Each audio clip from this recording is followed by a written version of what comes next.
Cringe Corner. The way I like to start out Cringe Corner is I've got a little article we're going to go over about some of the new slangs from the Gen Z and what is it? Is it Gen Alpha? Gen Sigma? What's the new one? Well, anyway, Gen Z and the younger Gen Zs, we'll just call it that. I know they're getting their own labels here pretty quick, but they've got their own slang now, a lot like we did when we were kids. But a couple of dad jokes here, cringy dad jokes. These are the ones to go ahead and ruin your kids' days and just make them call you cringe. All right, so why don't why don't scientists trust atoms? Because they make everything up. Get it? Atoms make everything up. Yeah, okay. All right, and then what do you call a bear with no teeth? A gummy bear. Okay. Yeah, those are my cheesy dad jokes, but enjoy them. All right, the last segment we're going to have here is, like I said, we're going to go ahead and talk about some of the Gen slang here, like the younger kids here. So our daughter is 13, and they're constantly using this, not as much around us, but you can hear when they talk online and just in general. It's so goofy. I'm sure you guys have all heard it of your parents. And I'm putting together a big list on the site. I don't know why it's not up and running right now, but we haven't completely got that finished. Excuse me. But I wanted to kind of talk about this and what our effective parenting strategy to go ahead and deal with this kind of language is. It's not necessarily that it's all bad, but it's just kind of goofy. And if you want them using it, that's fine. But I like to make it cringy. That's what I like to do. So basically, let's think about this.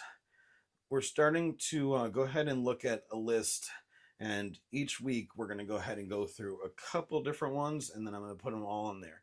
So you probably all already know a lot of these, but for instance, Riz is charisma, the ability to charm someone. Slay, to do something exceptionally well or to look amazing. Cringe, which is why we're calling this Cringe Corner, the feeling of secondhand embarrassment. Cap, a lie that's not true. No cap, being serious, telling the truth. And then bussin', something that tastes really good, usually food. All right, so these words can be pretty confusing for a lot of people, and essentially this is just a quick little tip. What we like to do is we like to use these phrases and make them as cringy as possible. So we like to just use an individual word or make a whole phrase and just make it so cringy to make it less cool. We're essentially using reverse psychology on the kids, right? Not only do they make fun of you, call you cringe, deep down they're laughing a little bit, but you keep saying it, it's going to be less and less cool, especially for those older kids. This may not work for the really younger kids because they like to copy everything you say. But here's just a good example.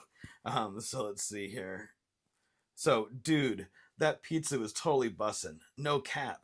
It had so much Riz, you wouldn't believe it. But then my friend ghosted me when I asked for the last slice. So cringe.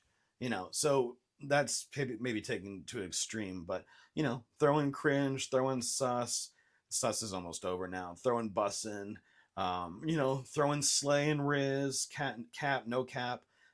Get those out there. Get them into your regular communication just to annoy your kids. And it will probably get them to stop using them, or they'll just make new ones.